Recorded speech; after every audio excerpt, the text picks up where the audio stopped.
লিখি এচিড আৰু বেছ পঢ়ি আছিলোঁ এচিডৰ বেছ এচিডৰ বেছত কি পঢ়িছিলোঁ লাষ্টত পঢ়িছিলোঁগৈ আমি হেৰি প্ৰডাকশ্যন অফ HCl গেছ হয়নে? এতিয়া শুনিবি কথা এটা HCl গেছ কেনেকৈ প্ৰডাকশ্যন কৰিছিলে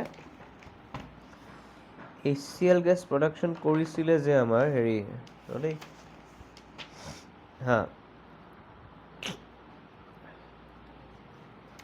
তো ইয়াত টেষ্ট টিউব এটাত তোৰ সোডিয়াম পানী আৰু সোডিয়াম ক্লৰাইড মিক্স কৰি লৈছিলে এই সলিউশ্যনটোত কি আছে সোডিয়াম পানী আৰু সলিউশ্যন চৰি সোডিয়াম সোডিয়াম ক্লৰাইড আছে আৰু হেৰি পানী নহয় দেই কনচেনট্ৰেটেড H2SO4 কি দি দিলে H2SO4 तो सोडियम क्लोराइड और कॉन्सेंट्रेटेड H2SO4 का क्या हो गया ये तो क्या हो गया H2 কি হৈ যাব আমাৰ হাৱা হৈ যাব আৰু সোডিয়ামটো সালফেট লগত লাগি যাব বাৰু নেক্সট চাওঁ তো এই টেষ্ট টিউবটোৰ একদম মূৰত এটা কাঠৰ কৰ্ক এটা লগোৱা হৈছে সেই কৰ্কটোৰ মাজেদি অলপ পাইপ ফুটা কৰি পেলাই ভৰাই থোৱা আছে যাতে গেছখিনি ইয়াৰ পৰা গৈ পেলাই এনেকৈ ওলাই যাব পাৰে এতিয়া গেছখিনি যে ওলাই যাওঁতে এই ইয়াৰ পৰা গেছটো ওলাই যাবগৈ আৰু কাইণ্ড অফ তো এইকণতে এখন লিটমাছ কাগজ অনা হ'ল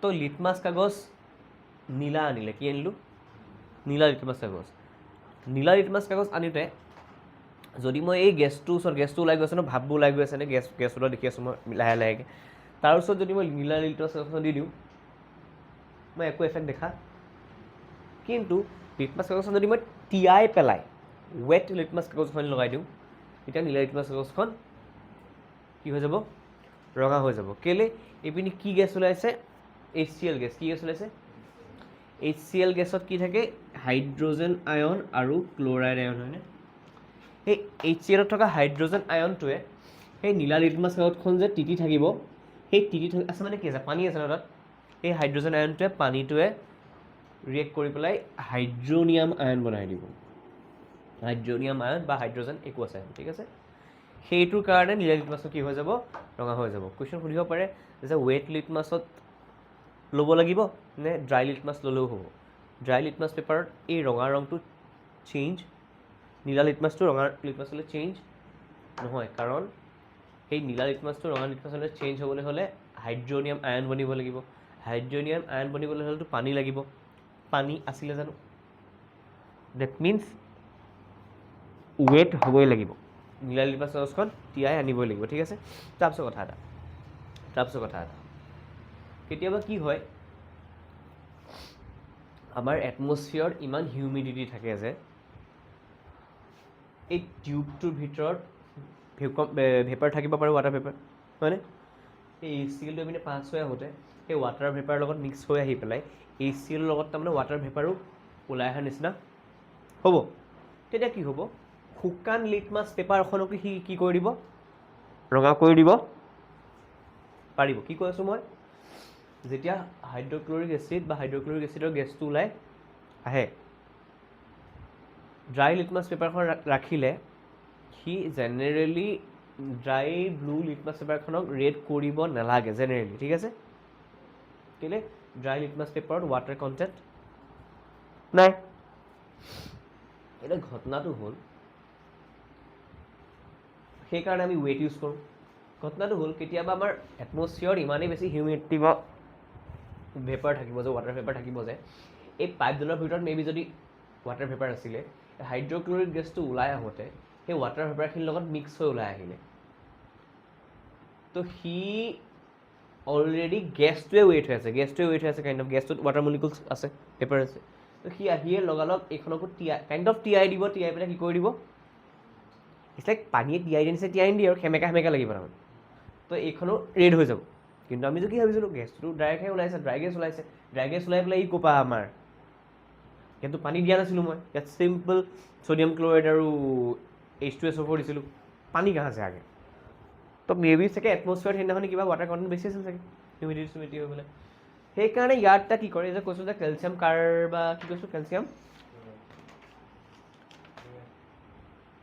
কেলছিয়াম ক্লৰাইডৰ এটা গাৰ্ড লগাই দিওঁ এই পাইপডালতে এটা এনেকৈ গাৰ্ড মানে ইটছ লাইক কোটিং এটা কৰিলোঁ, ধৰক ক্লে টাইপৰ যে পাইপ এটা ল'লোঁ, ইয়াত ক্লে বান্ধি দিলোঁ গোটেইটো।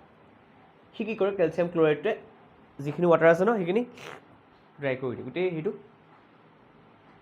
টিউবটো শুকুৱাই পেলাই পিছত কি হৈ যায়, গেছটো যিটো আহিছে গেছটো পূৰা ড্ৰাই আহে, কি আহে, তো সেইকাৰণে আমি টেষ্টটো তেতিয়া ইজি হয়, ঠিক আছে। অ'কে, সেইটোৱে কথা। তেতিয়া হেৰিলে নেক্সট পইণ্টটো লিখ, হেছটেগ দি কুৱেশ্যন এটা লিখ।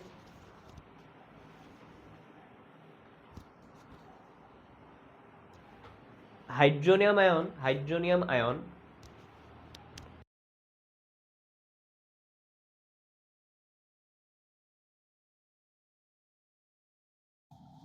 is produced in the reaction, oh no, in the reaction no, is produced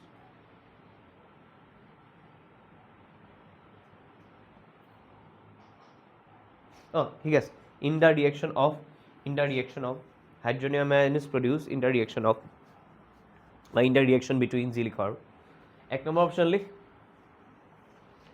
sodium হাইড্ৰক্সাইডৰ পানী, চিম্বলো লিখিবি দেই, ৱৰ্ডো লিখিবলৈ হ'লে বহুত দীঘল যেন লাগিব। সোডিয়াম হাইড্ৰক্সাইড মানে NaOH, H2O।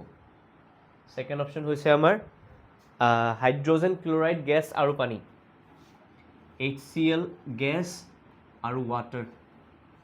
থাৰ্ড অপশ্যনটো হৈছে কেলছিয়াম ক্লৰাইডৰ পানী, কেলছিয়াম ক্লৰাইড CaCl2 আৰু পানী, কমা। ডিটো হৈছে ইথানল CH2OH, ইথানল C2H5OH আৰু ৱাটাৰ H2O। কোনটো হ'ব, এইমাত্ৰ গম পালোঁ, বিটো হাইড্ৰক্লৰিক এচিড গেছ ড্ৰাই হ'ব লাগিব আৰু ৱাটাৰ। এতিয়া কি কৰিব, নীলা লিটমাছখন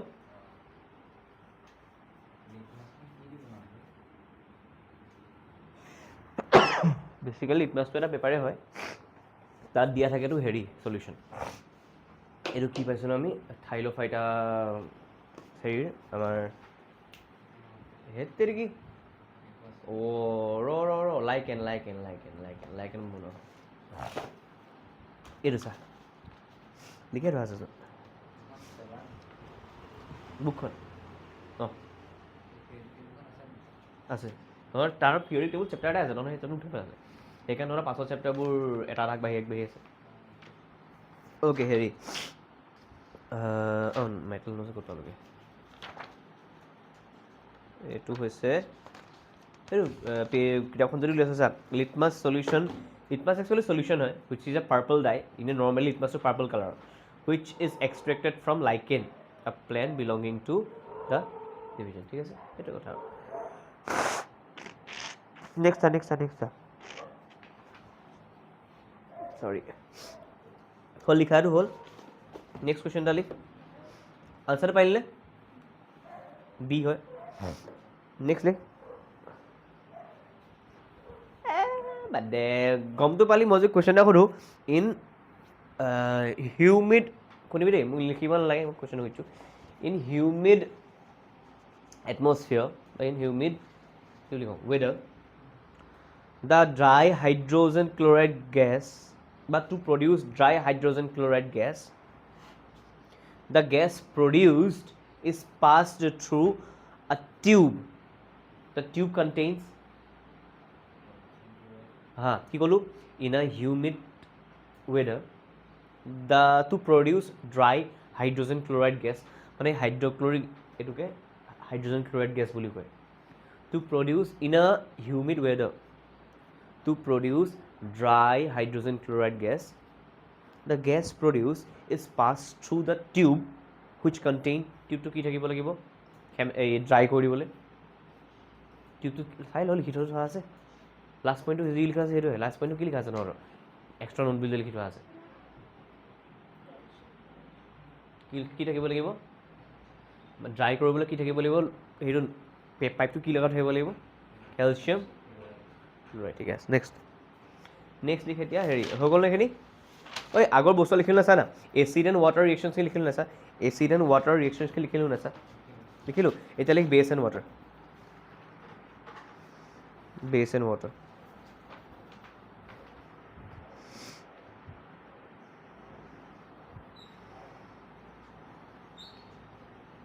লিখিলি লিখো এই ডাঙৰ হেডলাইন দেই এইটো বহুত ইম্পৰ্টেণ্ট হেডলাইন লাগিলে ঘৰত গৈ পেলাই হেৰি হাইলাইটাৰ মাৰি দিবিগৈ লিখি থ যে বেছ increases amount of hydrogen amount of hydroxide ion in water. Base increases amount of hydroxide ion bracket likhibi OH negative hydroxide ion or symbol. Base increases amount of hydroxide ion concentration by amount of amount of hydroxide ion বুলি কবি. Base increases amount of hydroxide ion. Hydronium ion কোৱা নাই ঐ hydroxide ion. This is hydronium, this is hydroxide. This is created by, this is produced by acid, this is produced by bases. Acid মানে টেঙা টেঙা, base মানে তিতা তিতা. Acid মানে hydrochloric acid, sulfuric acid, nitric acid সেইবোৰ. এইটো হৈছে sodium hydroxide. ঠিক আছে লিখো খতম কৰ. Base increases amount of hydroxide ion in water. লিখিলি হ'ল এক্সাম্পল লিখো উপায় নাই দেখা চলাইছো আৰু লিখো NaOH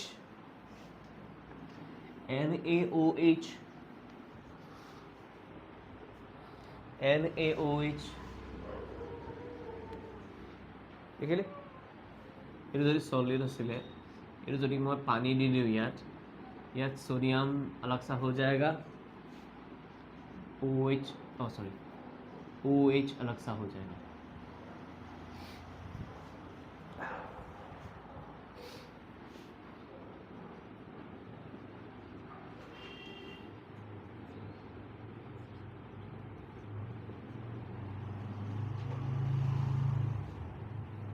নিজে লিখোচোন আৰু এইটো নিজে লিখ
অ'কে শুনি লওক, মিউটে হৈ থাকিলে, এতিয়া অন কৰিছোঁ।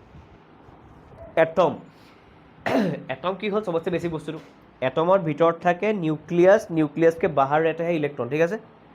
শুনিবি, ৰাদাৰফোৰ্ড আৰু নিলছ বোৰ এওঁলোকে যিটো মডেল পাইছিলে এটমিকৰ, এটমৰ, তাৰ নিউক্লিয়াছত একদম ভিতৰত থাকে, নিউক্লিয়াছত কি কি থাকে? প্ৰ'টন আৰু নিউট্ৰন। নিউট্ৰনৰ নিজৰ কোনো চাৰ্জ নাই, মাছ আছে কিন্তু চাৰ্জ নাই। প্ৰ'টনৰ চাৰ্জো আছে, মাছো আছে। প্ৰ'টনৰ চাৰ্জটোক আমি পজিটিভ বুলি কওঁ। কি বুলি কওঁ? প্ৰ'টন আৰু নিউট্ৰন নিউক্লিয়াছৰ পৰা বাহিৰলৈ পটককৈ ওলাই আহিব। তহঁতৰ স্কুলত পঢ়িছ যেতিয়া নোৱাৰে বুলি ধৰি থওঁ। প্ৰ'টন নিউক্লিয়াছৰ বাহিৰলৈ আহিব নোৱাৰে, নাহেও যেনিবা। আহিবলৈ হ'লে এইটো এটমিক বম বা নিউক্লিয়াৰ বম বনি যাব। नहीं आता, ठीक है, ऐसे भी वो ক্ৰিয়েশ্যন নহ'ব। তো ঘটনাটো হ'ল হেৰি, শুনিবি দেই, শুন। তেতিয়া এটমৰ কনচেপ্টটো নাহিব নহয়, এটমটো কলাইপছ হৈ যাব, কুছ नहीं होगा। অ'কে, এটম কেতিয়াও নেচাৰত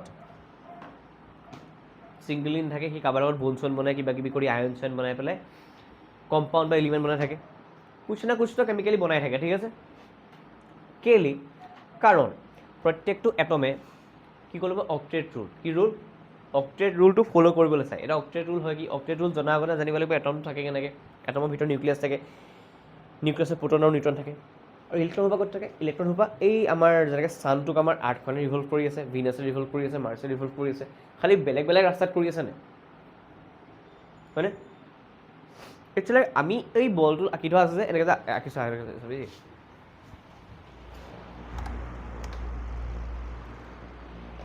চাবি মনত হৈ থাকে। এইটোত এই ছান, আৰ্থ সেইবোৰ চব এখন ডিছৰ নিচিনাকৈ থোৱা আছে, হয়নে? মাজতে ছান আছে, এতিয়া আৰ্থ আছে। ऐसा नहीं रहता है, मान ली यही सन है, ठीक है, ये सन যেনিবা আৰ্থ মাৰ্চটো যদি ऐसा ঘূৰি আছে, প্ৰথমে ষ্টাৰ্টিং কিহেৰে হয়?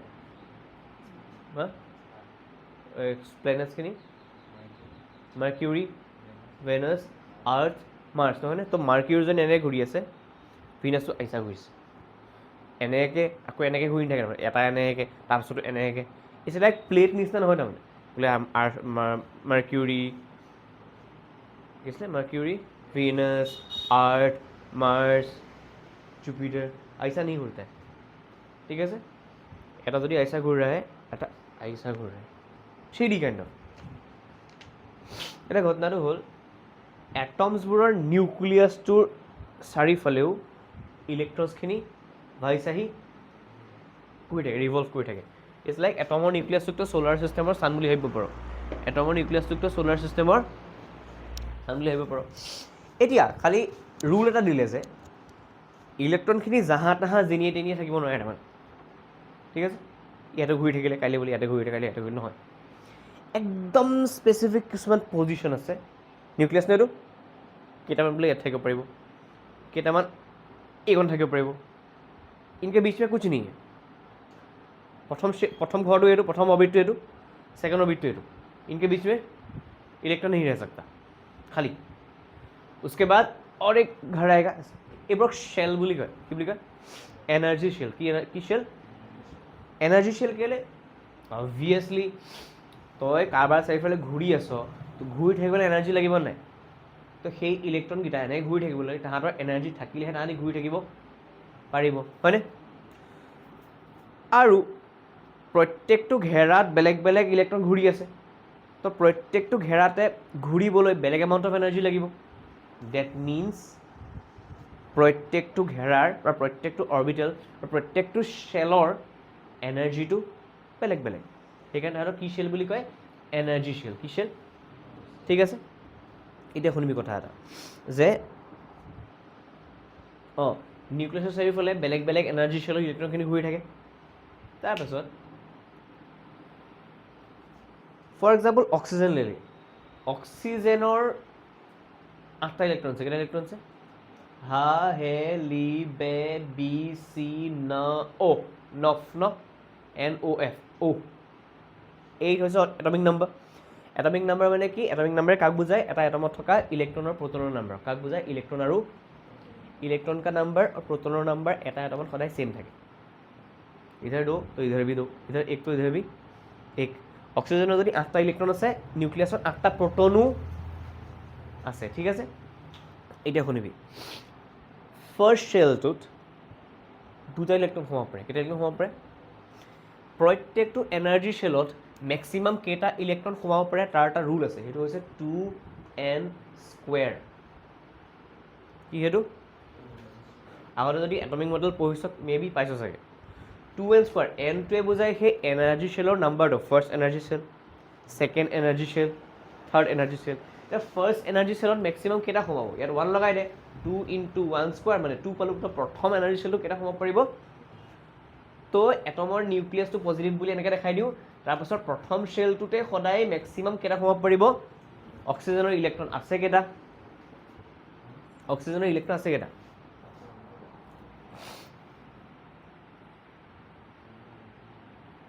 হে হৰি হা হে লি বে বি সি ন অ এই নাম্বাৰিংবোৰ কি হয় আমাৰ এটমবোৰক কেলে এনেকৈ সজালে এইটো হৈছে এটমিক নাম্বাৰ হিচাপে সজাইছে কি হৈছে এটমিক নাম্বাৰটো হয় কি এটমিক নাম্বাৰ হৈছে সেই এটমটোত থকা ইলেক্ট্ৰন অৰ প্ৰোটনৰ নাম্বাৰ ইলেক্ট্ৰনৰ নাম্বাৰো 8টা প্ৰোটনৰ নাম্বাৰো 8টা কোনটো এটমৰ কাৰ কাৰণে অক্সিজেনৰ কাৰণে হাইড্ৰোজেন কেই নম্বৰত আহে মানে হাইড্ৰোজেনৰ ইলেক্ট্ৰন কেইটা আছে प्रोटोन केटा আছে एग्जैक्टली हा हे लिबे बीसी नफने नाम ना Na सोडियमर इलेक्ट्रन केटा प्रोटोन केटा एग्जैक्टली এতিয়া কোন কথা এটা অক্সিজেনৰ নিউক্লিয়াছৰ চাৰিওফালে ফাৰ্ষ্ট এনাৰ্জি সেলটোত কেটা ইলেক্ট্ৰন সোমালে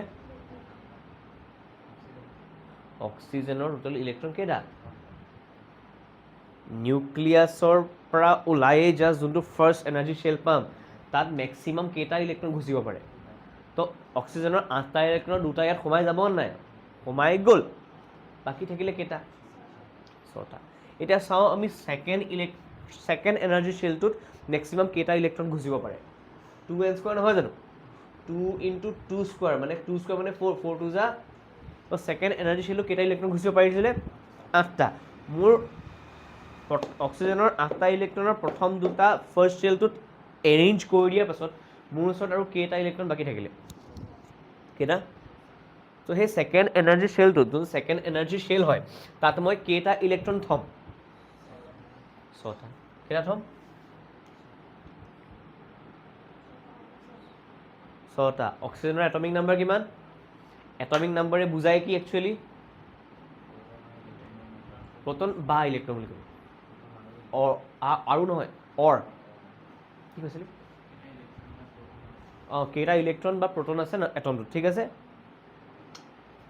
তাৰ পৰা আমি কি উলিয়াব লাগিব তাৰ পৰা আমি সেই এনাৰ্জি সেলবোৰত কেটা ইলেক্ট্ৰন থোৱা হৈছে উলিয়াব লাগিব প্ৰথম আৰু তাৰ পৰা আমাৰ এটা ৰুল আছে যে এটা এনাৰ্জি সেলত ম্যাক্সিমাম কেটা ইলেক্ট্ৰন ঘুচিব পাৰে তাৰ ৰুল আছে ঠিক আছে আৰু এটা কথা ম্যাক্সিমাম যে 8টা আহিব 8টাই খোৱাব লাগিব বুলি কোনো কথা সেইটো ম্যাক্সিমাম নাম্বাৰ 8টাতকৈ বেছি যাব নোৱাৰে যেনেকৈ থাৰ্ড ঘৰটো চা না থাৰ্ড ঘৰটো 2 * 3 স্কয়াৰ কিমান হ'ব কচোন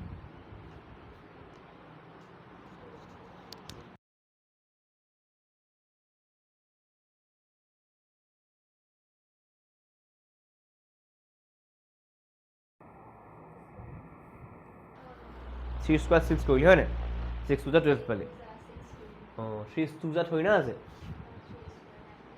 3 স্কয়াৰ 9 2 যা 18 তো থাৰ্ড ঘৰত ম্যাক্সিমাম কেটা থাকিব পাৰে সেই বুলি এনেকুৱা নহয় যে 18টা খুমুৱাই দিব লাগিব তই ঠিক আছে কিছুমান এনেকুৱা এটম আছে যাৰ থাৰ্ড ঘৰটো ফুলফিল নকৰাকৈ ফোৰ্থ ঘৰটো সোমাব লাগি যায় ঠিক আছে ওকে সেইখিনি বা পাছৰ কথা পাছৰ ইমান টান যাব নালাগে তহঁতি এইটো 11ৰ বস্তু অক্সিজেনৰ 8টা ইলেক্ট্ৰনৰ প্ৰথম দুটা ফাৰ্ষ্ট সেলটো সোমালে সেকেন্ড বাকি থাকিলে 6টা সেকেন্ড এনাৰ্জি সেলটো সোমাব 1 2 3 4 5 6 ঠিক है ফাৰ্ষ্ট এনাৰ্জি সেলটোৰ নাম এটা আছে এইটো কে সেল বুলি কয় সেকেন্ড এনাৰ্জি সেলটোক এল সেল বুলি কয় ঠিক আছে ওকে তো এল সেল বা সেকেন্ড এনাৰ্জি সেলটোত কেটা ইলেক্ট্ৰন সোমাই থাকিলে 6টা আৰু ইলেক্ট্ৰন ভৰাবলৈ মোৰ বা আৰু ইলেক্ট্ৰন ভৰাবলৈ মোৰ ইলেক্ট্ৰন বাকি আছে জানো তো কথাটো ক'ব পাৰোঁনে ইয়াৰ বাহিৰত আৰু অক্সিজেনৰ এনাৰ্জি সেল তুমি ক'ব পাৰোঁনে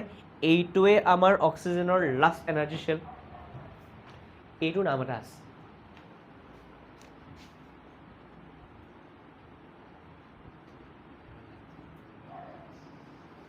কি শেল? ভেলেন্স শেল। কি শেল? ভেলেন্স শেলত কেইটা ইলেক্ট্ৰন আছে? কাইছা কা গাই আছো বাৰু ল'ৰা? কেইটা? 1 2 3 4 5 8টা ক'ত দেখিলো ভেলেন্স?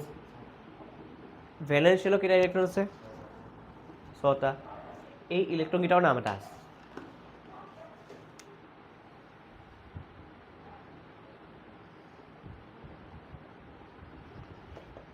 কি কয়?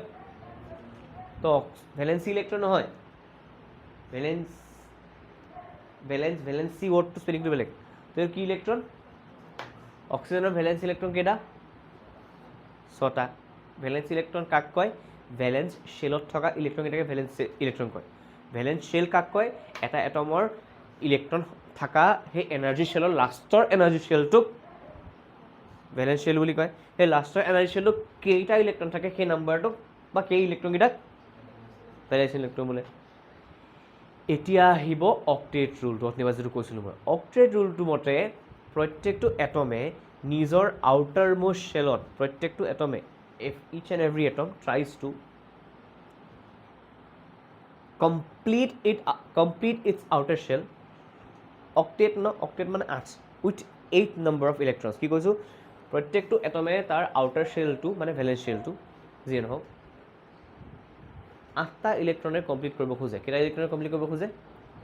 8টা ইলেক্ট্ৰনে কমপ্লিট কৰিব খোজে। অক্সিজেনৰ আউটাৰ মোষ্ট শেলত, এইটো আউটাৰ মোষ্ট শেল বুলি কয় দেই, আউটাৰ মোষ্ট শেলটোত কেইটা ইলেক্ট্ৰন আছে? 6টা। 8টা হ'বলৈ ইয়াৰ 2টা অপশ্যন। 8টা হ'বলৈ ইয়াৰ কেইটা ইলেক্ট্ৰন লাগিব? 2টা। সেই 2টা ইলেক্ট্ৰন সেই অক্সিজেনে বেলেগৰ পৰা ল'বনে? কৈছিলোঁ ন এটম এনেকৈ নাথাকে বুলি, সি কাৰোবাৰ লগত ৰিয়েকশ্যন কৰি আয়ন চেন বনাই থাকে। তো অক্সিজেনে সেই 2টা ইলেক্ট্ৰন কাৰোবাৰ পৰা ল'বলৈ চাব। তো অক্সিজেনে 2টা ইলেক্ট্ৰন ল'ব। 2টা ইলেক্ট্ৰন ল'লে তাৰ কি হৈ যাব? অক্টেট ৰুলটো ফুলফিল হৈ যাব বেচিকেলি। তেতিয়া সি ষ্টেবল বুলি কয়। তাক কি বুলি কয়? ষ্টেবল হৈ গ'ল। তো অক্সিজেন ষ্টেবল হৈ গ'ল বুলি নহয়, সি কি পাই যায় জানো?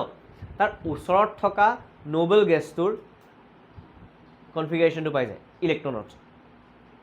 অক্সিজেনৰ ওচৰত কোনছে গম পোৱা? হা হে লিবে বি চি নফ নে নিয়ন। নিয়নৰ গম পোৱা কি হয়? নিয়নৰ 2.8 কেইটা ইলেক্ট্ৰন তেতিয়াহ'লে? 10টা। 2টা ইলেক্ট্ৰন ফাৰ্ষ্ট শেলটোত, 8টা ইলেক্ট্ৰন ছেকেণ্ড শেলটোত, লাষ্টৰ শেলটোত। তো কেইটা ইলেক্ট্ৰন? 10টা। আউটাৰ ঘৰটো 8টা ইলেক্ট্ৰনে ফুলফিল হৈ আছেনে? তো অক্সিজেনেও এনেকুৱা কৰিব চাই থাকে। তো অক্সিজেনৰ ভালেহি ভিতৰত ইলেক্ট্ৰন 8টা থাকক, ভালেহি ভিতৰত প্ৰ'টন 8টা থাকক, সি বাহিৰত কিন্তু 10টা ইলেক্ট্ৰন কৰিবলৈ বিচাৰি ফুৰে যাতে এনেকুৱা বনাব পাৰে। এতিয়া শুনিবি, সি 2টা ইলেক্ট্ৰন ল'ব। অক্টেট ৰুল ফিল আপ কৰিবৰ কাৰণে যিমানটা ইলেক্ট্ৰন লয় বা যিমানটা ইলেক্ট্ৰন এৰি দিয়ে, অক্টেট ৰুল ফুলফিল কৰিবৰ কাৰণে যিমানটা ইলেক্ট্ৰন সেই নাম্বাৰটোকে ভেলেন্সি বুলি কয়। কি বুলি কয়? ভেলেন্সি। বা এনেও ক'ব পাৰোঁ, আউটাৰ মোষ্ট শেলটো ফুলফিল্ড কৰিবৰ কাৰণে যিমানটা ইলেক্ট্ৰন এৰে বা লয়, take or lose, that number is called valency. কি বুলি কয়? অক্সিজেনৰ ভেলেন্সি কিমান হ'ব তেতিয়াহ'লে? 8,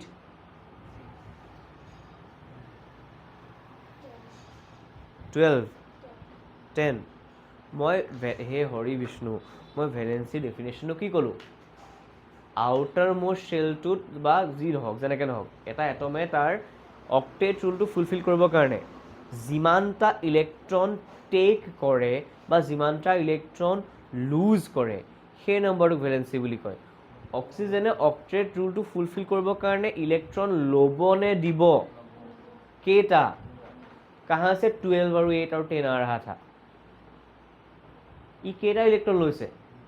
তো তাৰ ভেলেন্সি কিমান হ'ব? কি হ'ব? 2।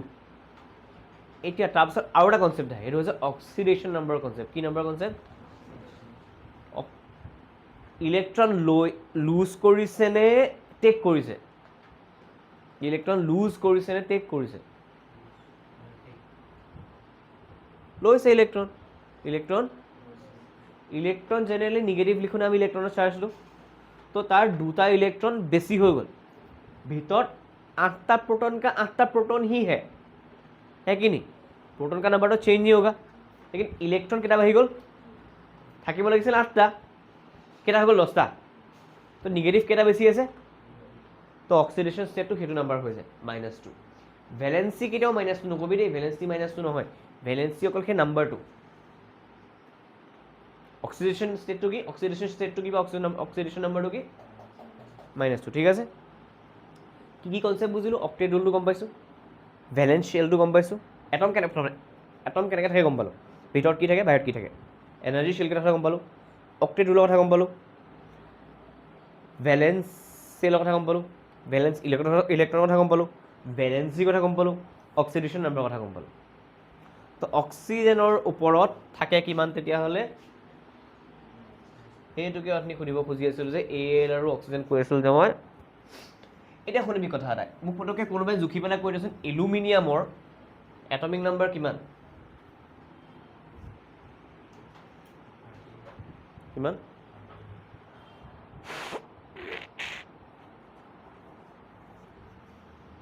এক্সেক্টলি, ভিতৰত ইলেক্ট্ৰন কেইটা থাকে, যদি 13 হয় ইলেক্ট্ৰন কেইটা,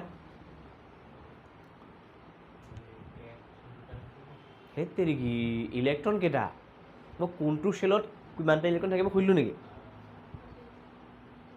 प्रोटॉन केटा, इलेक्ट्रॉन 13টা, प्रोटॉन 13টা, এটা সজাম। প্ৰথম ঘৰটোত মেক্সিমাম কেইটা আহিব পাৰে, সেকেন্ড ঘৰটোত মেক্সিমাম কেইটা আহিব পাৰে, 1 2 3 4 5 6 7 8, अभी भी कितने बच गए हैं,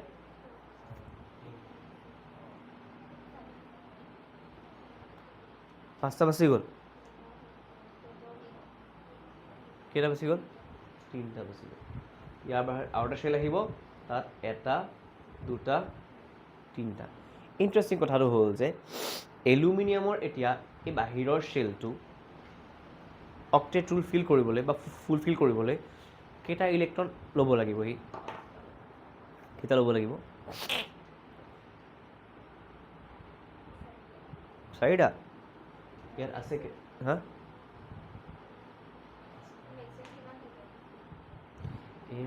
মেক্সিমাম কিমান থকাৰ লগত কথা নহয় দেহা, অক্টেট ৰুলটো কি বুজিলি, আউটাৰ মোষ্ট শেলটো কেইটা ইলেক্ট্ৰন কৰিব বিচাৰে, অক্টেট মিনিংটো কি, অক্টাগন, এক্সেক্টলি 8টা ন, অক্টেটৰ নামটোতে সোমাই আছে, অক্ট OCT, অক্টোপাছ বুলি কেলে 8টা বহি থাকে, অক্টেট ৰুল, বাহিৰৰ শেলটোত বা বেছিকেলি আউটাৰ মোষ্ট শেলটো 8টা ইলেক্ট্ৰন কৰিব খোজে, কেইটা কৰিব খোজে, 8টা। ইয়াত আউটাৰ মোষ্ট শেলত আছে কেইটা ইলেক্ট্ৰন, কেইটা লাগিব, পাছত পাতিবি, কেইটা, 5টা ইলেক্ট্ৰন লাগিব, কি ল'ব লাগিব মানে 5টা ইলেক্ট্ৰন দিব লাগিব, ল'ব লাগিব। কিন্তু এলুমিনিয়ামৰ ওচৰত দুটা অপশ্যন আছে, এতিয়া এলুমিনিয়াম হেজ 2 ways, বাট দুটা অপশ্যন হি কেন চুজ, ইয়াতো ই 5টা ইলেক্ট্ৰন বেলেগৰ পৰা ল'ব, 8টা বনাই ল'ব, ইয়াতো এলুমিনিয়াম মন কৰিব যে মোৰ ওচৰত অলৰেডি 8টা ইলেক্ট্ৰনে ফুলফিল্ড শেল এটা আছেইচোন, মই যদি এই 3টা ইলেক্ট্ৰন কাৰোবাক দি দিওঁ, এই ঘৰটোতো মোৰ নোহোৱাই হৈ যাব, ইলেক্ট্ৰন নাই, এনাৰ্জি শেল ক'ৰ পৰা থাকিব, ইলেক্ট্ৰন থাকি গ'ল জানো, তেতিয়া কিন্তু সেকেন্ড শেলটো আউটাৰ মোষ্ট শেল হিচাপে আমি কনচিডাৰ কৰিম, বিকজ এই 3টা ইলেক্ট্ৰন আমাৰ ওলাই গুচি গ'ল। এতিয়া সেকেন্ড শেলটো যদি আউটাৰ মোষ্ট ইলেক্ট্ৰনৰ শেল হিচাপে কনচিডাৰ কৰোঁ, কেইটা ইলেক্ট্ৰন আছে আউটাৰ মোষ্ট শেলত, অক্টেট ৰুল ফুলফিল হৈ যোৱা নিচিনা লাগিছেনে। তো বেচিকেলি কি হৈ গ'ল, এতিয়া চা এলুমিনিয়ামৰ দুটা অপশ্যন আছে, 5টা ইলেক্ট্ৰন বেলেগৰ পৰা লোৱা, 3টা ইলেক্ট্ৰন বেলেগক দিয়া। এলুমিনিয়ামে দেখিলে যে 5টা ইলেক্ট্ৰন লওঁতে যিমান কষ্ট হ'ব, 3টা ইলেক্ট্ৰন নিদিবলৈ তাতকৈ কম কষ্ট হ'ব, তো সেই 3টা ইলেক্ট্ৰন এই দিয়াটো চুজ কৰিলে।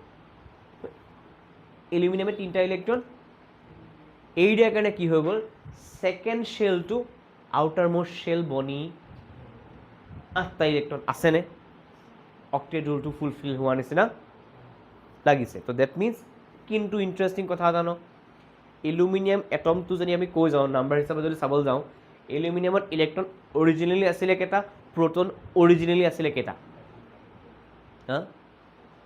13টা ইলেক্ট্ৰনহে ওলাই গুচি গ'ল प्रोटोन तो 13টা ही है ना तो ये तो 13টা আছে ভিতৰত বাহিৰত ইলেক্ট্ৰন কেইটা হৈ গ'ল বাহিৰত ইলেক্ট্ৰন কেইটা হৈ গ'ল 10টা মানে এবাৰ পজিটিভ বেছি আছে নে নিগেটিভ বেছি আছে প্ৰোটন বেছি আছে ন 3টা ইলেক্ট্ৰনটো কমি গুচি গ'ল প্ৰোটন বেছি আছে কেইটা প্ৰোটন কেইটা বেছি আছে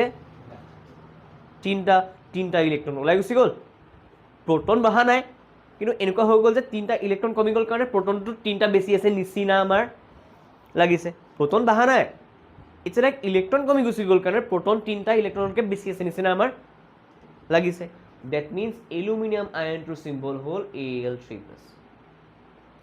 এলুমিনিয়ামে কি কৰিছে তিনটা ইলেক্ট্ৰন দি দিছে কি কৰিবলৈ আউটাৰমোষ্ট শেলটো 8টা ইলেক্ট্ৰন ফুলফিল কৰিবলৈ আউটাৰমোষ্ট শেলটো বাৰু নতুনকৈ বনা নাই আগত থকাটাই হৈ গ'ল ঠিক আছে এইটো ভাঙি গ'ল কাৰণে তো এলুমিনিয়ামে কেইটা ইলেক্ট্ৰন দিবলগীয়া হ'ল অক্টেট ৰুল ফুলফিল কৰিবৰ কাৰণে তাৰ ভেলেন্সি হ'ব 3 পজিটিভ বাঢ়ি গৈছে না তো সেইকাৰণে তাৰ অক্সিডেশ্যন ষ্টেট হ'ব পজিটিভ 3 এতিয়া দুটা এটম ওচৰা ওচৰিকৈ আহিলে এলুমিনিয়াম আহিলে আৰু দুটা আয়ন ওচৰা ওচৰিকৈ আহিলে এতিয়াতো এটম হৈ থকা নাই আকৌ তিনটা ইলেক্ট্ৰন দিলে অথনি অক্সিজেন দুটা ইলেক্ট্ৰন লৈছিলে সেইটো এটম হৈ থকা সি ৰেডিকেল বা আয়ন বনি গ'ল কি বনি গ'ল ৰেডিকেল বা আয়ন আৰু নেচাৰত তেনেকেই থাকে নেচাৰত আমাৰ এটম হিচাপে বস্তুবোৰ Al3+ আৰু O2 নিগেটিভ ওচৰে ওচৰে আহিলে ইহঁত দুটা এটা কম্পাউণ্ড বনাব লাগে কি বনাব লাগে মন কৰিবি এটা পজিটিভ এটা এইটো পজিটিভ আয়ন বা পজিটিভ ৰেডিকেল এইটো নিগেটিভ আয়ন বা নিগেটিভ ৰেডিকেল এই পজিটিভ আয়নবোৰৰ নিজৰ নাম এটা আছে বাহিৰত শুই থকা জন্তুটোৰ নামটো কি আছিলে আমাৰ ইংৰাজী কেট তো কেটবোৰ পজিটিভ তো এইবোৰ পজিটিভ আয়ন কেটায়ন কি আয়নটো কেটায়ন এইটোক কয়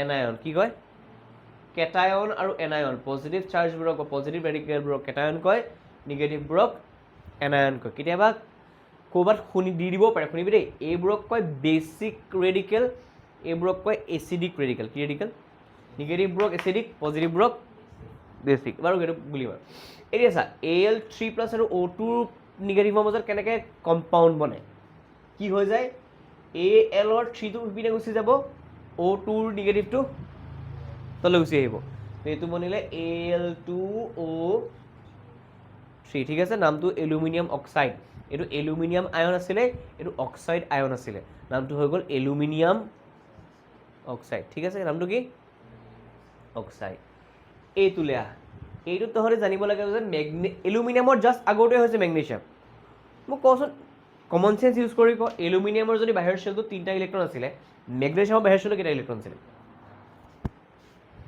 এলুমিনিয়ামৰ এটমিক নাম্বাৰ কিমান আছিলে পটককৈ ক হা কিমান ডাঙৰকৈ ক ঠিকে আছে ডাঙৰকৈ কি কৈছ 13 তো আউটাৰ শেলত কেইটা ইলেক্ট্ৰন আছিলে 3টা এৰি দিলে এলুমিনিয়ামৰ জাষ্ট আগৰটো হৈছে মেগনেছিয়ামৰ এটমিক নাম্বাৰ কিমান হ'ব এটমিক নম্বৰ কিমান হ'ব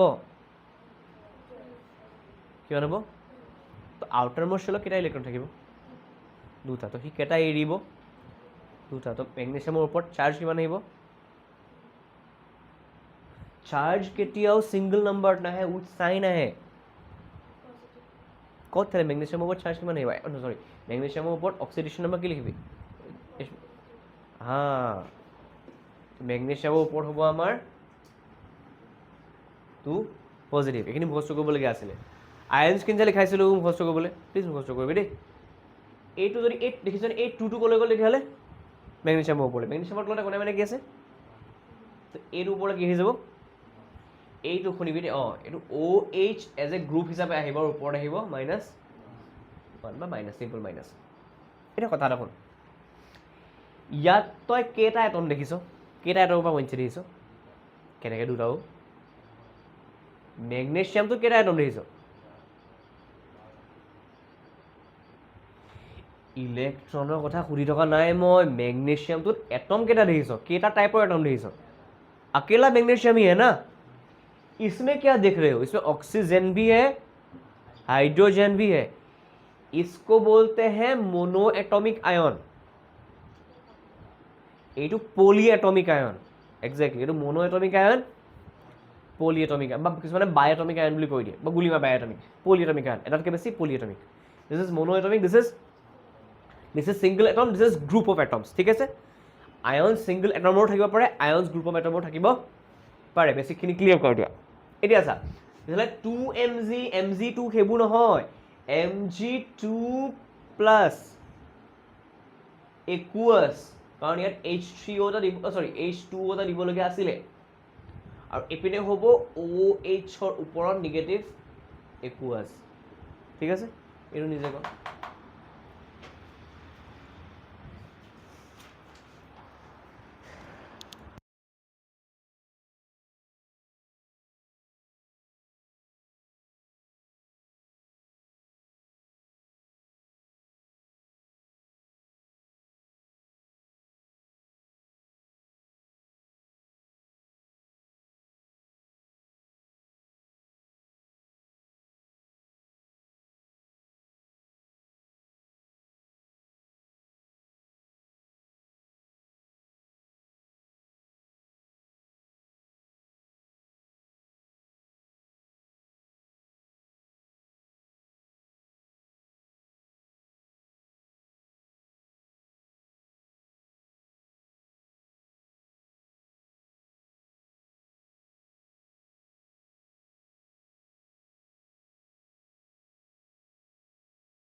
those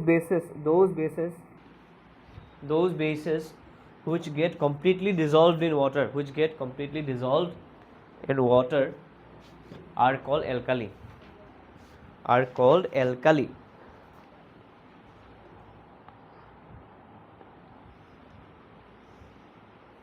Actually, these are bitter.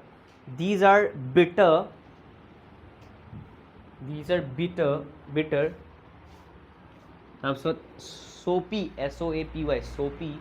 These are bitter, soapy, corrosive.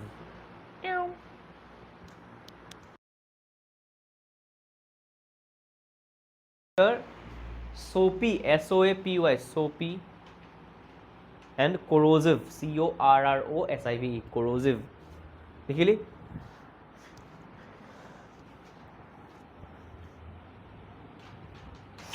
হৈ গ'ল? এতিয়া লিখ example NaOH, KOH, NH4OH. NaOH নামটো কি হ'ব? কোনে ক'বি? পটককৈ ক। তাৰপিছত লিখ KOH, তাৰপিছত লিখ NH4OH। নামটো কি? NH4, Na4 নহয় অ', NH4OH, NH4OH, Na4 নহয় দেহা, NH4OH। আমাৰ ব্ৰেইনটো একচুৱেলি কিছুমান বস্তু ইমান শুনা অভ্যাস হৈ যায় ন, সেই কিছুমান ৰেকগনাইজ নকৰে পেটাৰ্ণটো। আমাৰ ভুল নহয় সেইটো, ইটছ লাইক ব্ৰেইনে ৰেকগনাইজ নকৰে। দেখা কি লিখিলি? কি লিখিলি? NH4OH কেতিয়া ক'লো মই? দেখা नाम तो की कौन कोने कभी? हाँ, अमोनियम हाइड्रोक्साइड, एग्जैक्टली। ये होता है हमारा बाल धोने का, वो जो शैम्पू पे वो आता है, इसमें होता है। ओके, अब सुनो, ब्रैकेट लिखो completely dissolved in water. Soluble, completely soluble in water.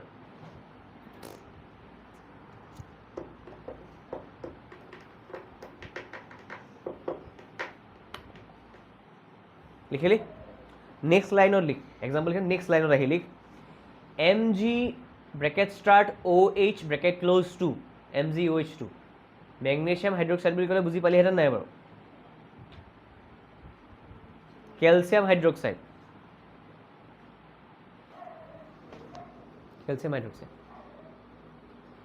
তাকে চাব খুজিছোঁ কি লিখিবি? এই কেলছিয়ামৰ ওপৰৰ হেৰি কিমান? অক্সিডেশ্যন নম্বৰ কিমান? বা কেলছিয়াম ভেলেন্সি কিমান? 2। ডিট্টো মেগনেছিয়ামৰ নিচিনা। আৰু হৈছে বেৰিয়াম হাইড্ৰক্সাইড 2। ব্ৰেকেট দি পেলাই বিআৰ ব্ৰমিন হয় দেখা। বেৰিয়াম দেই, বি কি হয়? Barium hydroxide. বি কি হয়? বেৰিলিয়াম। একেটা ডিট্টো। ওকে, হৈ গ'ল। এইবোৰ লিখ partially soluble in water.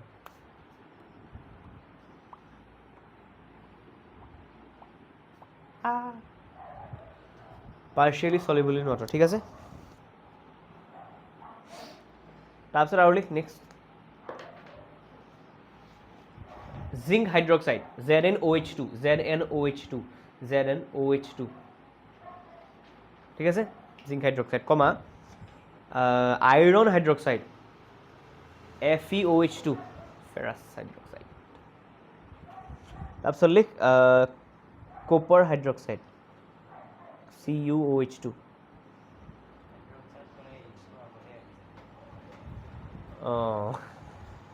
HO নিচিনা হয়।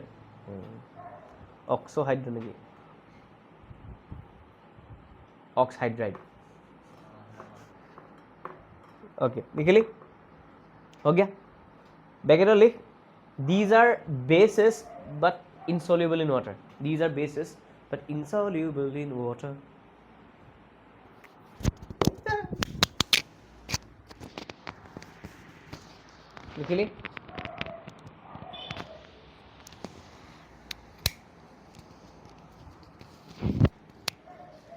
लिखिली लिखिली हो गल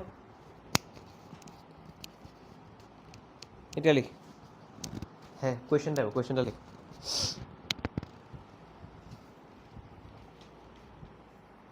write the names of the ion that are write the names of the ion produced by the following things with water. Write the names of the ion which produced by following things with water. এক নম্বর লিখ acid, 2 নম্বর লিখ base. Answer এটা করে দেবো পটাকে।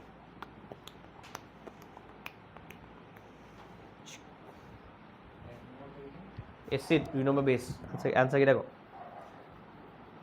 কুৱেশ্যনটো পঢ় answer কেইটা কওঁ answer লিখি দে মানে কौन হয় লিখি দে आंसर हिसाब कोई कौन क्या लिखेगा देखना चाहता है right the names of the ions which are produced by which produced when the following things are কি লিখিলো কি লিখিলো produced by following things with water তলৰ বস্তু দুটাই ওয়াটাৰ লগত কি আয়ন প্ৰডিউস কৰে পটাপট ক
O পজিটিভ মানে হাইড্রোনিয়াম আয়ন নহলে কিবা এটা কবি লাগিলে खाली अकल H प्लस नहीं बोलना, ठीक है। और इसमें एक्वस मत लगाना भूले से भी, यार पानी तो मिक्स हो আছে, ঠিক আছে। ओके, बेसे की आयन क्रिएट करे বা কি কি আয়ন প্রডিউস করে, ভেরি গুড। এটা নেক্সট কোয়েশ্চনটো লিখ, কোয়েশ্চন হিচাপে লিখ যে why dry HCl does not change the color of litmus paper, why dry HCl does not change the color of litmus paper। কোনোবাই মোক আনসার দিব পাৰিবি নি বাৰু?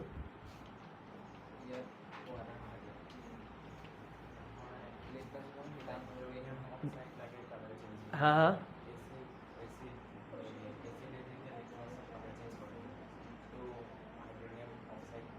हाइड्रोनियम ऑक्साइड, वाह ये क्या नया चीज पहुंच गया। সেইটো গ'লে ঠিকেই কৈছ, ক্লিয়াৰ হোৱা নাই খালি। ঐ ক, ঠিকেই কথা, সেইকেইটা সেইটোৱে ক'লে। ফাৰ্ষ্ট কথা, ড্ৰাই HCl এক নম্বৰ ধৰণে যিটো ক'লে পানী নাথাকে, পানী নাথাকে কাৰণে ছেকেণ্ড পইণ্ট কি হয়, পানী নাথাকে কাৰণে কি হয় বা কি নহয়, পানী নাথাকে কাৰণে কি হয় বা নহয়,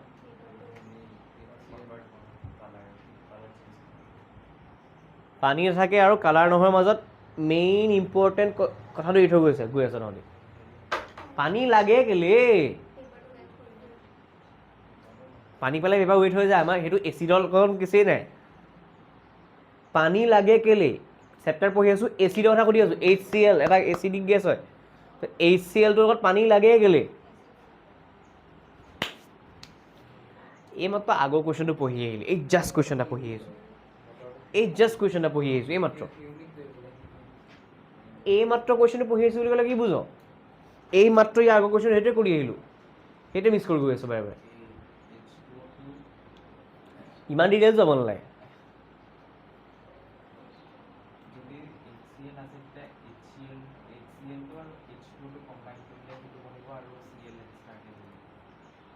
সেইটো বেছি ডিটেইলছ গুচি গ'লি, মই কৈছোঁ ফাৰ্ষ্ট ষ্টেপ চা, ড্ৰাই HClত পানী নাথাকে, পানী নাথাকে কাৰণে HClএ কোনটো আয়ন প্ৰডিউচ কৰিব নোৱাৰে, that is the second point. First point, there is no water, as there is no water there is no production of hydronium ion, as there is no production of hydronium ion litmus paper cannot turn to, but litmus paper cannot change color। সেই মাজৰ পইণ্টটো সেইটো hydronium আয়নটো ক'ব লাগিব, তহঁতি কৈছ তই hydronium hydroxide কিবা এটা কৈ থৈ দিলি, তেতিয়া পাছত আকৌ বেছি ডিটেইলছত গুচি গ'লি। ওনি হতা হে চিম্পল যা, HClত ড্ৰাই HCl যদি পানী নাই মানে কি নহয় সেইটো সুধি আছোঁ, কি হয় বা নহয়, কি নহয়, হাইড্ৰনিয়াম আয়ন প্ৰডিউচ নহয়, আৰু হাইড্ৰনিয়াম আয়ন প্ৰডিউচ হ'লেহে পেপাৰ কালাৰটো চেঞ্জ হয়।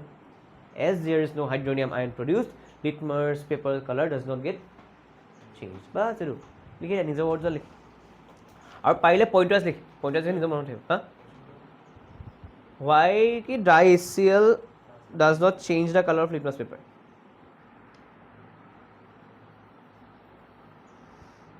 আৰু লাষ্টত এটা ইম্পৰ্টেণ্ট পইণ্ট লিখিব পাৰ যে hydronium ion is the cause of all acidic properties of HCl। কি ক'লোঁ মই, HCl যে এটা এচিড হয়, সেই তাৰ গোটেই প্ৰপাৰ্টিটো কোনে আচলতে লৈ আনে, গোটেই প্ৰপাৰ্টিখিনি হাইড্ৰনিয়াম আয়নটো প্ৰডিউচ হয় কাৰণেহে তাক আমি এচিড বুলি কওঁ, নহ'লে এচিড বুলি নক'লোহেঁতেন। Hydronium ion is the responsible for all acidic properties, ঠিক আছে। প্ৰথম লাইনটো লিখ, প্ৰথম first point, dry HCl does not have water বা does not contain water. Second point, as it does not contain water it cannot produce hydronium ion. Third পইণ্টটো হৈছে that it cannot produce hydronium ion litmus paper colour does not get change. আচলতে লিখি দিবি hydronium ion is the cause of all acidic properties of A material.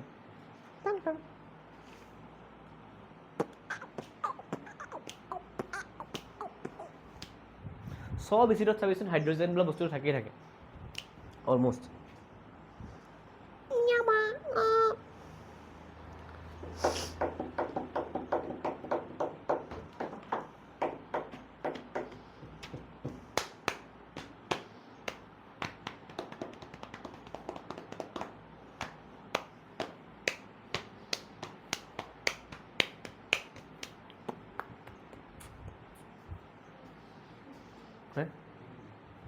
কি লিখিলি সেইটো ক HCl does not contain water নহয় কোৱেশ্চনটো কি দিছিলো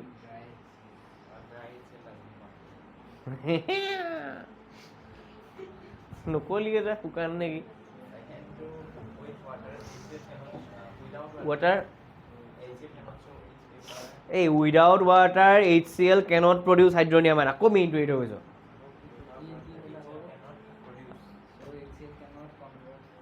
cannot produce hydronium ion without water HCl cannot produce hydronium ion but as there is no water hydronium ion cannot get produced জি লিখো without water কি লিখিলি so HCl cannot produce hydronium ion without water লিখিলি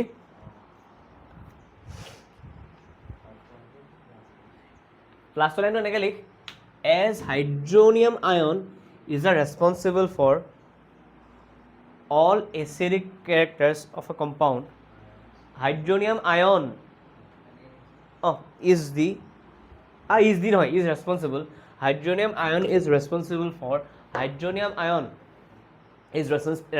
for all acidic characters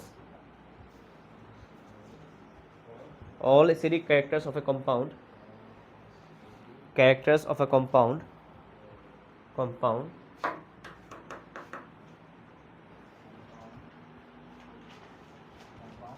so in absence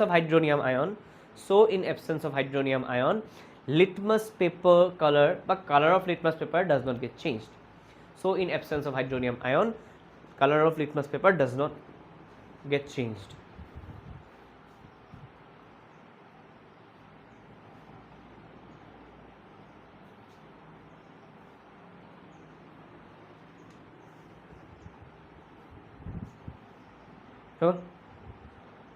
next important topic লিখো তহঁতি তই ৰেশমে পেজখন change কৰি ল লিখো হেৰি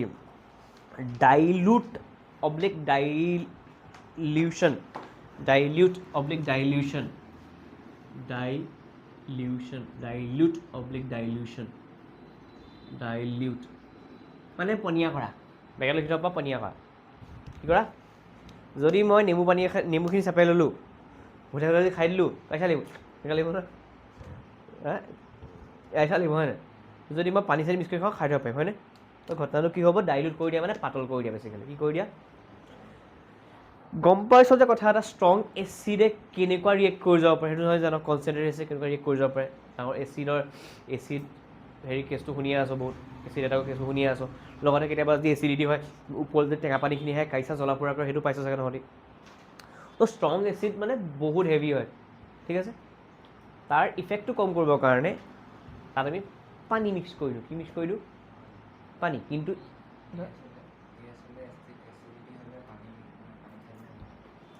খালি গৰম একজেক্টলি সেইকাৰণে খাই ন গৰম পানী খালি পানীয়ে ডাইৰেক্ট একো আচাৰ কৰিব লগতে অলপ কমাই দিয়ে খালি ডাইৰেক্ট আচাৰ কৰিবলৈ হ'লে ন বেছ মিলাই খাব লাগে পিনো টাইপৰ আৰু সেইকাৰণে বহুতে হেৰি খায় ন এই सोडा खाई दिए ओके नेक्स्ट अभी हम बोल रहे थे कि लिखी लो डेफिनेशन ऑनलाइन करो लिखी लो definition two when acid or bases are mixed with water और तुम्हारे क्या है भी ना सके तो होता है ना सारे उससे भाई तो मेला से बोल दो ना होती है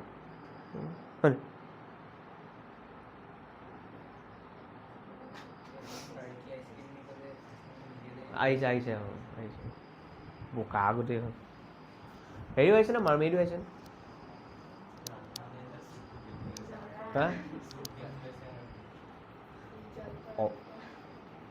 অবিয়াছ জল পৰা আহিছে নেকি মাছ আছে নি তাত ভিতৰত মাছো থাকে হয় মাছে বোলে কামুৰি ফালিলে বোলে নাই এই কেনেকৈ সোমাই আছে কি অক্সিজেন কি লগাই লৈছে উশাহ ল'বলৈ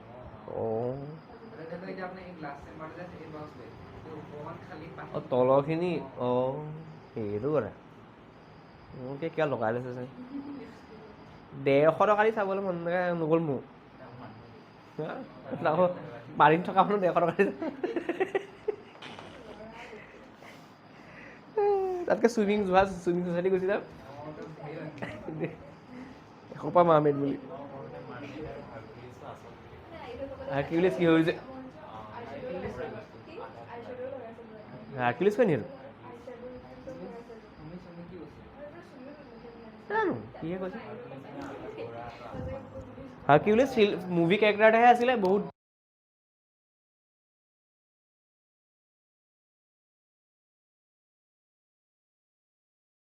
লিখি লওক কি লিখিলি when or base is mixed with water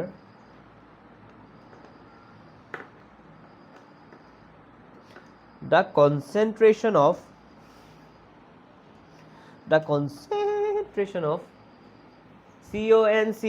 concent TRATION concentration of hydronium or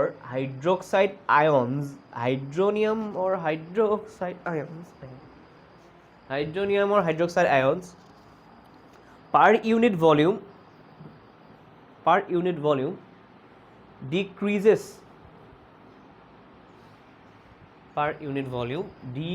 লিখিলি this process is called dilution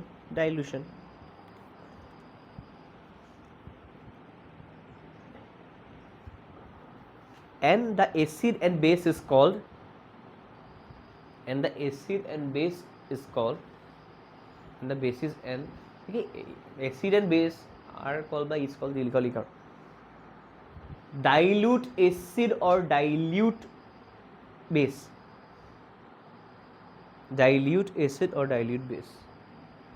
লিখলো হ'ল বস্তুটো কি হ'ল এইটো এটা বিকাৰত মই ইমানলৈকে পানী লৈছোঁ ঠিক আছে পানী ঠিক আছে ঐ 1 ইউনিট ভলিউম মানে কি বুজা ভলিউম কেনেকৈ জোখে ভলিউমৰ ইউনিট কি কোনে কবি পককে ক ভলিউমৰ ইউনিট কি ভলিউমৰ ইউনিট হে ভলিউমৰ ফৰ্মুলা কি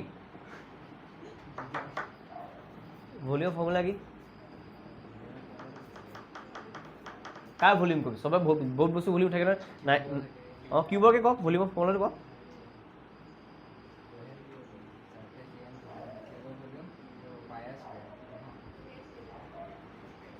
কিউব বাদে কিউবৰ্ডৰ ক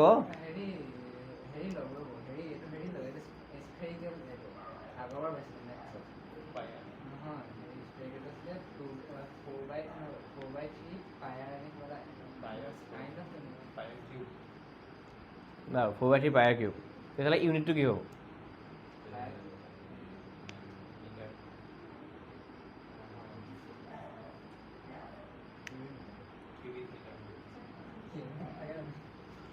বেসিক্যালি যদি কিউবৰ ভলিউম উলিয়াও লেংথ কিউব ওপৰৰ চাইজৰ ছোৱালী কিউবৰ্ডৰ ভলিউম উলিয়াবলৈ length into breadth into height LBH metre cube প্ৰথমত ঠিকেই কৈছিলি মিটাৰ কিউব বুলি ক'ব পাৰি লিটাৰ বুলিও ক'ব আমি যে বটল কিনো 1 লিটাৰ 2 লিটাৰ সেইটো একচুৱেলি ভলিউম সুধি থাকোঁ আমি 1 লিটাৰ বটল যে কিনো সেইটো একচুৱেলি ৱাটাৰৰ ভলিউম কিনো কি কিনো ভলিউম মানে কি যদি এটা বস্তুৱে স্পেচ ল'ব পাৰে সেইটোক এটা ভলিউম বুলি কয় ঠিক আছে জেগা স্পেচত লৈছে এটা শুন কথা এটা আমাৰ ইয়াৰ 1 ইউনিট ভলিউম মানে কি 1 ইটছ লাইক 1 মিটাৰ কিউব বা 1 লিটাৰ কি বুজা ঠিক আছে এটা কথা কওঁ 1 মিটাৰ 1 মিটাৰ কিউবত কিমান লিটাৰ সোমাব পাৰে জানো 1 মিটাৰ কিউবত ইটছ লাইক এই টিকিলো চিনটেক্সটো দেখিছোঁ মানে টিকিলো চিনটেক্স যে দেখিছ আমাৰ ঘৰত থকাটো ওপৰত থকাটো ইমানটোমান হ'ব হয়নে সেইটো 2000 লিটাৰ কিমান লিটাৰ তাতকৈ এটা আধা পাই যে অবভিয়াছলি 1000 লিটাৰ ধৰিব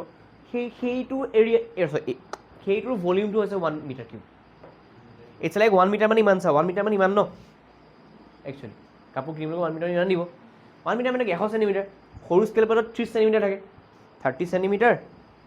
30 চেণ্টিমিটাৰ 30 90 হৈ গ'ল আৰু 10 1 মিটাৰ এপিনো 1 মিটাৰ ওপৰতো 1 মিটাৰ সিমান ডাঙৰ এটা কাইণ্ড অফ কি বুলি কওঁ টেংকি টাইপ বনি নাযাবনে? তাত যিমান পানী থাকে সেইটোকে কয় 1000 লিটাৰ। কি বুলি কয়? 1000 লিটাৰ। বাৰু গুলি মাৰি দিয়া। তো ইয়াৰ যদি 1 ইউনিট কিবা এটা মানে 1 ইউনিট ভলিউমত মানে 1 মিটাৰ কিউব বুলি ধৰিব পাৰোঁ, যি বুলি ধৰক, বা 1 চেণ্টিমিটাৰ কিউব বুলি ধৰিব পাৰোঁ, কি বুলি ধৰক। তাত মোৰ এচিড আছিলে, এচিডত অকণমান পানী দি থোৱা আছিলে, সেই পানীখিনি আৰু এচিডে মিলাই পেলাই বোলে এই কণত মোৰ 10টা বহুত মিলিয়নছত থাকিব, মই তহঁতক বুজাবলৈ কৈছোঁ, এইবিলাক 4টা হাইড্ৰনিয়াম আয়ন প্ৰডিউচ কৰি থৈছে। কেইটা হাইড্ৰনিয়াম গ'ল তুলি কৃষ্ণা তুলিলে পেনটো ক'ত পেলালি অঁ 4টা হাইড্ৰনিয়াম আয়ন। এইকণত কেইটা হাইড্ৰনিয়াম আয়ন আছে? 4টা। এচিড আৰু পানী মিক্স হৈ আছিলে, এইখনত 4টা হাইড্ৰনিয়াম আয়ন আছে।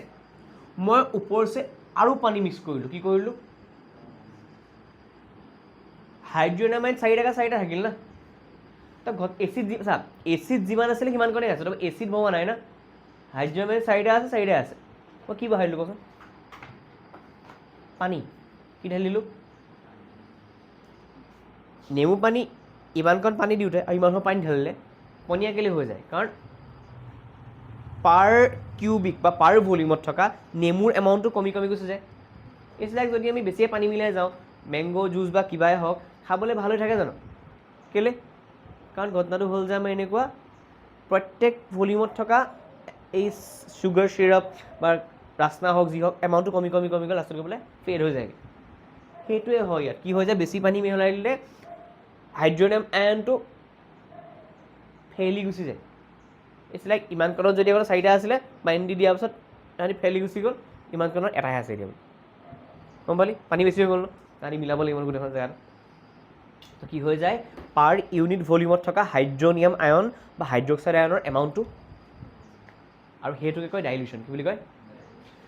এচিড বা বেছ বা পানীত মিহলালে, এচিড বা বেছ পানীত মিহলালে পাৰ ইউনিট ভলিউমত থকা হাইড্ৰনিয়াম আয়নৰ এমাউণ্টটো, মই এচিড আৰু বেছ বহোৱা নাই আকৌ দেই, পানীহে বহাইছোঁ।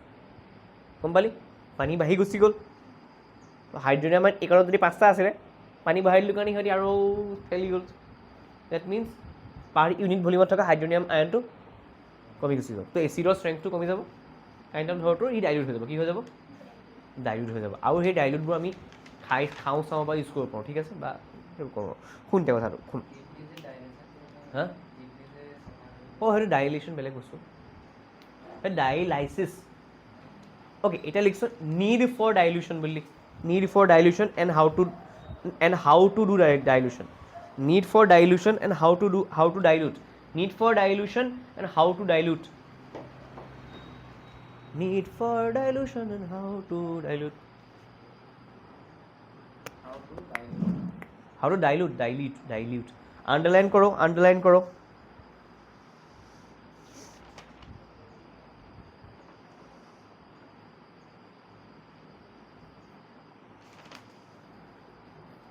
Hold. लिख लो. For some reactions or for some reactions or for some work to do,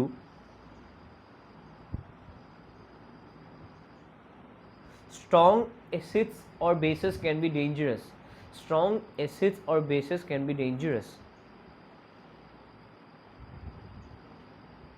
কথা এটা দেই, মই এটা শব্দ এৰি থৈ গ'লো, চৰি পাহৰি থাকিম। ষ্ট্ৰং এচিডৰ আগত লিখিবিচোন direct use of strong acid and bases. Direct ইউজটো বুজাই দে। লাইনটো পঢ়ি দে, কি লিখলোঁ? For some reactions and for some work to do, direct use of some strong acids and bases can be dangerous.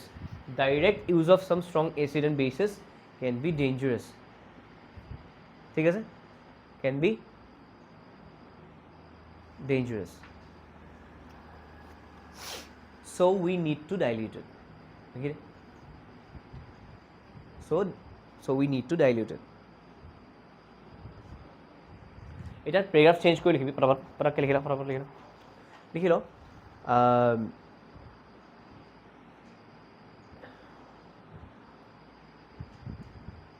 Dissolving the acid oblique base in water. Next paragraph day. Dissolving the acid oblique বেছ in water ব্ৰেকেটত লিখিবি ডাইলিউশ্যন পটাপট লিখ dissolving of acid অৰ বেছ in water dissolving of acid or base in water dissolving of acid or base in water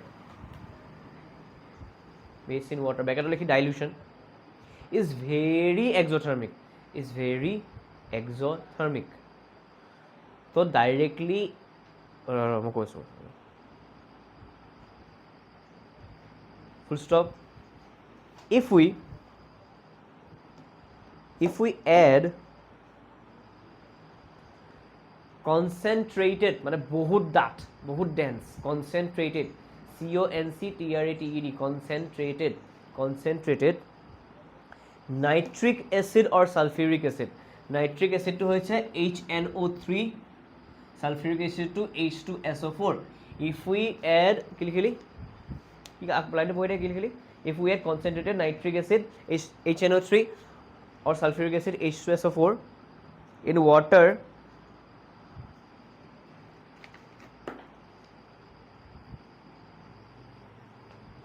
लिखली due to very high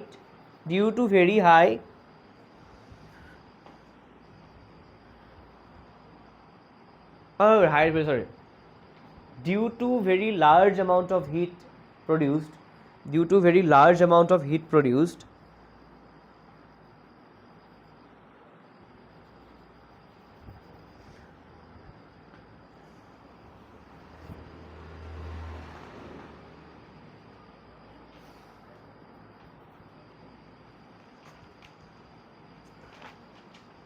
it can catch fire মানে জুই জ্বলি যাব পাৰে যদি ঘপককৈ আমি কনচেনট্ৰেটেড এচিডৰ পানী মিহলাই দিওঁ it can catch fire or the beaker or the glass beaker can be and the glass beaker can break ঠিক আছে so next paragraph break so we should always mix the acid or base mix the acid drop by drop in water and continuously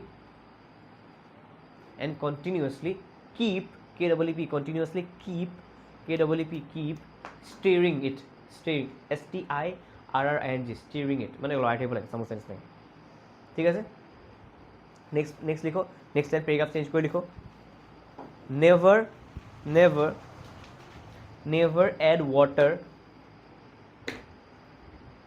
never add water to acid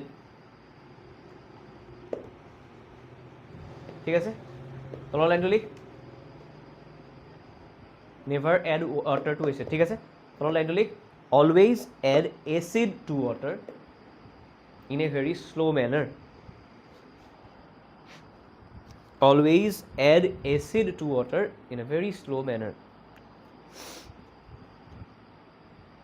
গম পালি কি direct পানী এচিডত গৈ ঢালি দিব পানীতহে acid এটোপাল দুটোপালকৈ লাহে লাহে ঢালিব লাগে কাৰণটো হৈছে এচিডৰ পানী মিক্স কৰিলে বহুত বেছি হাই টেম্পাৰেচাৰ ওলায় হিট ওলায় সেই হিটটোৱে ইমান পানী মিক্স কৰি থাকিলে ভপককৈ জ্বলি যাব পাৰে নহ'লে গ্লাছৰ বিকাৰটো ফাটি পেলাই চিৰিকি যাব পাৰে চকুৱে টকুৱে লাগি যাব পাৰে তো সেইকাৰণে এচিড আৰু পানী ইউজ কৰাৰ ক্ষেত্ৰত কেয়াৰফুল হ'ব লাগে ঠিক আছে পানীতে এচিড দিওঁ এটুপকে দিওঁ আৰু we are talking about concentrated acid নেমু টেঙাটো চাই বেৰ পানী সেইটো দে আৰ ভেৰি উইক এচিডছ এই কনচেনট্ৰেটেড হাইড্ৰক্লৰিক এচিডবোৰ লেবত থাকে যে তাত যদি পানী ঢালি দিলে ভপককৈ জ্বলি যাব ফাটি যাব বাই কাইলৈ হেৰি আইটো কৰিম আৰু কোৱাড্ৰেটিক কুৱেশ্যন কৰিম তো সেইবিধ অকণ টাইম লৈ আহিবি দেই শ্ল'লি